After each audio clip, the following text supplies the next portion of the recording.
Assalamu alaikum wa rahmatullahi ta'ala wa barakatuh. Suna na Ziyadi Suleiman, shugaban kungiyar karkacin da Community Foundation. Shigo cikin gidan nan ku wani abun mamaki. Tura mana kofar gidan nan. Tura mana kofar gidan.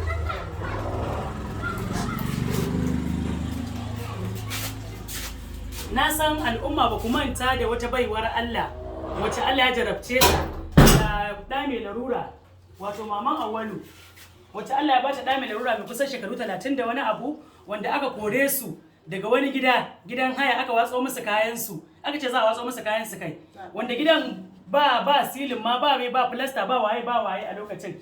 Muka nemi taimako gurin al'umma, muka nemi taimako gurin al'umma cikin ikon Allah da hukuncin Ubangiji, al'umma suka taimaka wannan baiwar Allah. Kamar da kuke gani, wannan gida ne wanda aka sai mata, wannan gida aka renovating, aka gyara shi. Kun ga shiga Awwalu ma a sabon keken shi. To ba wannan ne babban abin farin cikin ba, kamar yadda muka ce dama bayan gida da za a sai mata, za mu sai mata abin sana'a. Kuma wannan gidan ba shi kaɗai bane, akwai wani gida wanda shi kuma a ɗan dishe yake.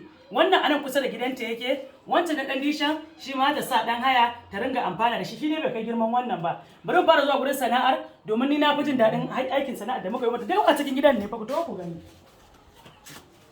Kun ga nan ne da farko, nan kayan abinci ne.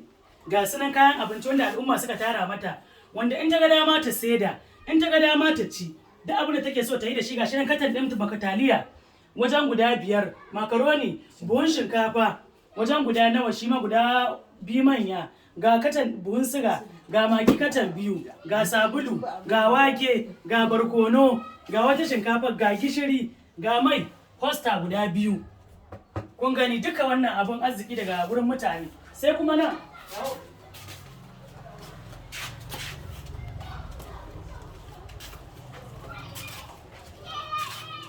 kun ga inda babba abin farin cikin yake nan. Kamar yadda muka ce, wannan baiwa Allah muna so mu samu mata abin da za ta yi domin ta rike kanta, wanda ba za ta koma rayuwar bara ba. To da mun yi tunanin bude mata kanti, to akwai wanda muka bude wa kanti wanda daga baya suka zo suka cinye. Akwai mutane da wanda muka yi wanda bamu ji daɗi ba, mun kafa su amma sun rusa iyayen marayu, wanda muka yi gidaje muka bude musu kanti.